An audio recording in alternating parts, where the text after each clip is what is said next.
जय माता दी। आज की इस वीडियो में हम माँ वैष्णो देवी की यात्रा करेंगे और जानेंगे माँ के 9 स्वरूप के बारे में विस्तार से और साथ में आपको बताएंगे नवरात्रों के 9 दिन माँ दुर्गा के किस स्वरूप की पूजा की जाती है।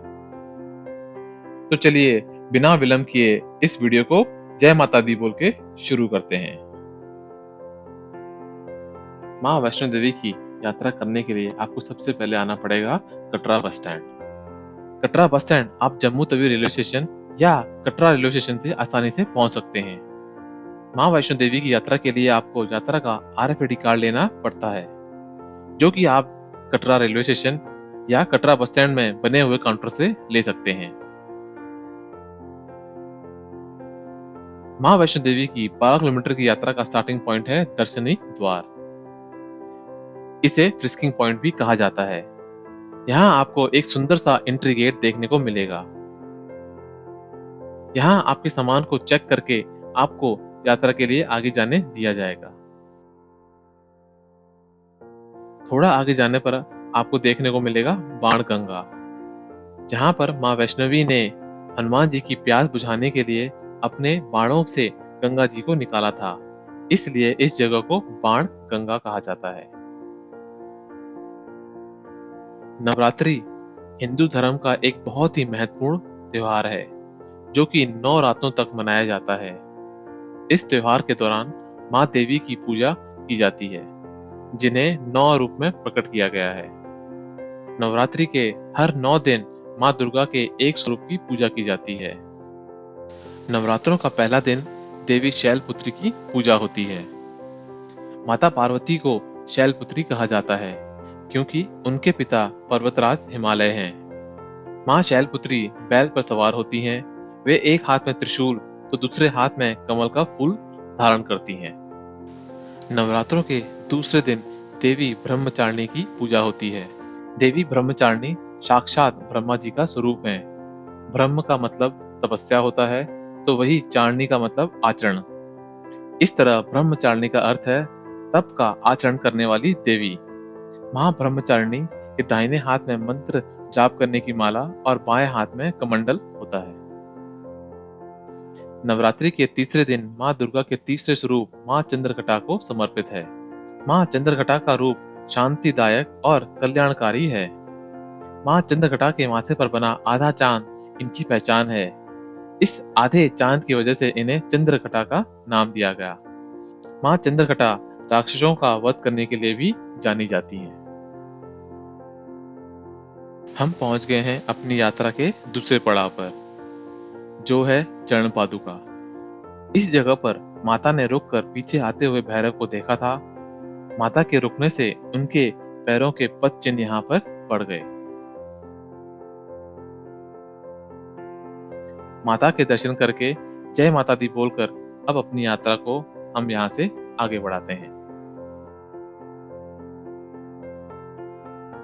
नवरात्रि के चौथे दिन माँ कूष्मांडा की पूजा होती है। अपनी हल्की हंसी से ब्रह्मांड को उत्पन्न करने के कारण उनका नाम कूष्मांडा पड़ा। माँ की 8 भुजाएं हैं, इसीलिए इन्हें अष्टभुजा देवी के नाम से भी जाना जाता है। नवरात्रों के 5वें दिन माँ स्कंद माता की पूजा होती है। भगवान शिव की अर्धांगिनी के रूप में माँ ने स्वामी कार्तिकेय को जन्म दिया था। स्वामी कार्तिकेय का दूसरा नाम स्कंद है, इसीलिए माँ दुर्गा के इस रूप को स्कंद माता कहा जाता है। नवरात्रों के छठे दिन की देवी हैं कात्यायनी माता। माँ दुर्गा के कात्यायनी रूप को फलदायिनी माता भी कहा जाता है।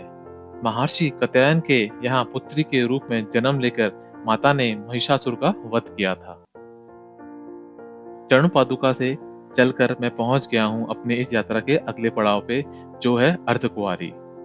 अर्धकुंवारी में माता ने एक छोटी सी गुफा में 9 महीने तपस्या की और इसलिए इस गुफा को गर्भजून के नाम से जाना जाता है।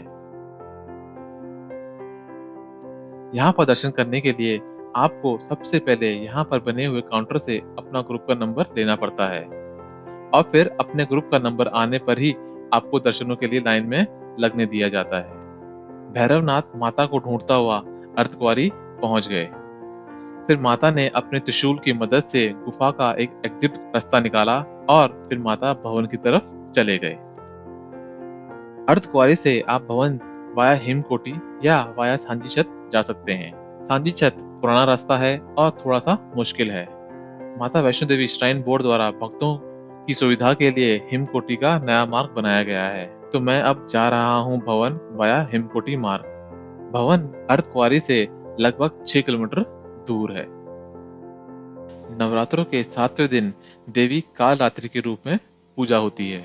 माँ कालरात्रि दुष्टों का विनाश करने वाली हैं। दानव, दैत्य, राक्षस, भूत, प्रेत आदि इनके स्मरण मात्र से ही भयभीत होकर भाग जाते हैं। यह ग्रह बाधाओं को दूर करने वाली माता है। नवरात्रि का 8वां दिन माँ महागौरी को समर्पित है। देवी महागौरी के चेहरा बहुत ही ज्यादा कोरा है। इनके वस्त्र और आभूषण सभी सफेद हैं। इनकी 4 भुजाएं हैं। 9वें और अंतिम दिन देवी सिद्धिदात्री की पूजा की जाती है। ये सभी प्रकार की सिद्धियों को देने वाली माता है। भगवान शिव ने माँ सिद्धिदात्री की कृपा से ही 8 सिद्धियों को प्राप्त किया था। इन्हीं माता की वजह से भगवान शिव को अर्धनारीश्वर नाम मिला, क्योंकि सिद्धिदात्री के कारण ही शिव जी का आधा शरीर देवी बना। इनकी उपासना करने से अष्ट सिद्धि और नवनिधि की प्राप्ति होती है। तो माता के भवन के पहली बार दर्शन करें और मेरे साथ माता का जयकारा लगाएं। जयकारा शेरावाली दा, बोल साचे दरबार की जय। अर्धकुंवारी से 6 किलोमीटर और कटरा से 12 किलोमीटर पैदल चलकर मैं पहुंच गया हूं माता के भवन। माता का भवन बहुत ही सुंदर सजा हुआ है। भक्तजनों की सुविधा के लिए श्राइन बोर्ड ने अब यहाँ पे स्काईवे भी ओपन कर दिया है, जिसकी हेल्प से भक्तजन सीधा माता के भवन तक जा सकते हैं। माता की गुफा में आपको माता के पिंडी स्वरूप में दर्शन होंगे।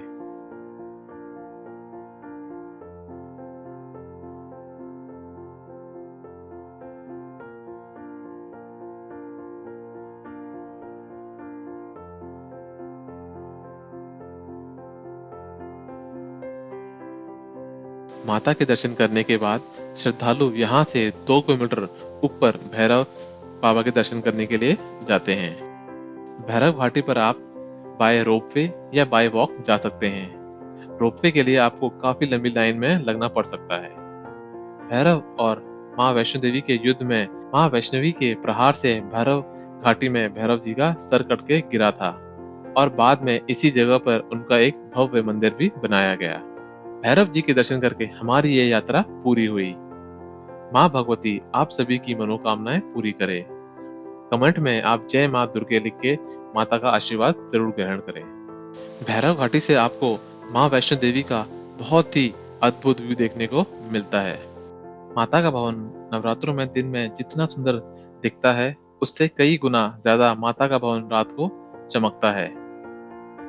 मुझे उम्मीद है आपको नवरात्रों में माता के दर्शन और उनके बारे में जानकर अच्छा लगा होगा। कमेंट करके हमें जरूर बताइएगा कि आपको ये वीडियो कैसी लगी। जय माता दी।